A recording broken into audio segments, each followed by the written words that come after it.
Karibuni ndani ya nukuu ya matumaini kwa wakati mwema kabisa. Leo katika nukuu, Matthew Ndeva ndilo jina langu. Asante na karibu. Tusema hivi katika nukuu: pazia la hekalu likapasuka vipande viwili, nchi ikatetemeka, miamba ikapasuka, makaburi ya watakatifu ikaonekana iwazi, na watakatifu wakaonekana Yerusalemu siku hiyo yake Kristo kufa pale msalabani Golgotha. Katika nukuu tusema hivi: Mungu Baba aliyeipasua pazia ya hekalu na patakatifu pakabaki wazi ni mwaminifu. Aitetee jamii yako. Kama kuna vitu ambavyo vimeziba usiwezi kuona sehemu ya pili, kiwango cha kuwa vitu vilivyo mbele yako uwezi kuvifahamu, kuonekana ni kama watembea katika giza nene, kutokufahamu kilicho mbele yako, natangaza katika habari za nukuu siku hii nzuri kabisa, pazia ya hekalu likapasuka vipande viwili. Bwana ayafungue macho yako kutazama vitu alivyoviandaa kwa ajili yako, ili usife moyo, usikate tamaa kwa ajili ya kesho iliyo baraka tele. Nchi ikatetemeka. Katika habari za nukuu asubuhi njema kabisa, ni maombi yangu, dua na sala zangu zote nazozitangaza kwa wakati huu, ya kwamba Mungu wa majeshi, mfalme wa Israeli, akufanye chombo cha sifa, akutetee katika hatua zako zote, ili linaloonekana ya kwamba linaweza kuwa tetemeko zito mbele yako likaondoke, na wema na fadhili zake zikakutawale, ya kwamba hatua zako zote zilindwe. Aifanye tetemeko kubwa mbele zako, ili katika hatua za habari za nukuu ya matumaini, matumaini yako ya kesho yalindwe na kutunzwa na Mungu, ili vitu vyote vionekanavyo kuwa zuizi mbele zako aviondoe.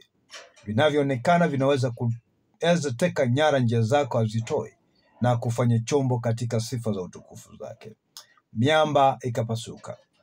Kuna vitu vionekanavyo miamba mbele zako, umejaribu na vimeshindikana, ni vigumu kutoka. Na wakati kama huu mwema kabisa, Mungu Baba akiwa nawe, aifanye miamba ikapasuke. Uzito wa maisha hakufanye kuwa na neema ya kusonga mbele. Uzito wa maisha hakufanye wewe kufaulu katika hatua zako zote, na kile utakalo kuwa unalitenda likalindwe na kutunzwa na damu ya Bwana Mungu wa Israeli. Nasema pia katika habari za nukuu ya matumaini asubuhi njema kabisa, ya kwamba na hata katika nchi ya Yerusalemu na makaburi ya watakatifu yote ikafunguka, na watakatifu wakaonekana wakitembea Yerusalemu. Mungu afungue vitu vilivyofichwa katika udongo, vilivyofichwa visikuinuke tena. Bwana avifanye vitu vile vikaweze kuinuka tena, avilinde na kuvitunza hatua zako. Na ili neema yake Bwana izidi kubariki, endelea kumtafuta Mungu kila kuchao, na kutenda mapenzi yake, na kuishi maisha ya kumtukuza yeye, ili siku zote unalolifanya likapate kibali mbele zake Mungu. Na ndiyo nukuu ya matumaini asubuhi njema kabisa.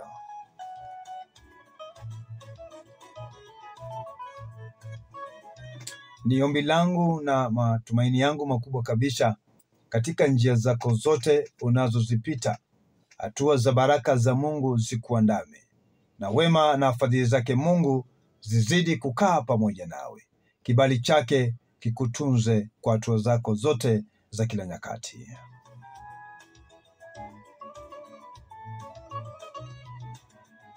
Asanteni sana kwa watu wanaotufuatilia. Tunashukuru Mungu na kusema ni mwema pia ni mwaminifu. 45 61 46 8 pia hiyo ni till namba ya idhaa ya Radio Fortune Africa. Unaweza simama kituo hiki kifedha, na zaidi ya yote kimaombi. Maana unaposimama nasi tunahitaji booster yako. Unaposimama nasi unatusaidia kupata mtambo wa nguvu, transmitter, itakayotusaidia kupeperusha na kutupa sauti zetu kwa umbali na kwa njia nzuri, njia ya FM. Tunaamini Mungu na inawezekana. Hakuna jambo linalomshinda Jehova. Tunapoendelea kuomba na kuombeana, tunaamini siku moja pia nasi tutatamba na kufika FM. Barikiwa sana popote ulipo. Imekuwa ni nukuu ya matumaini na Matthew Ndeva. Kwa wakati mwema kabisa, wacha Mungu akutende mema. Kwaheri kwa sasa.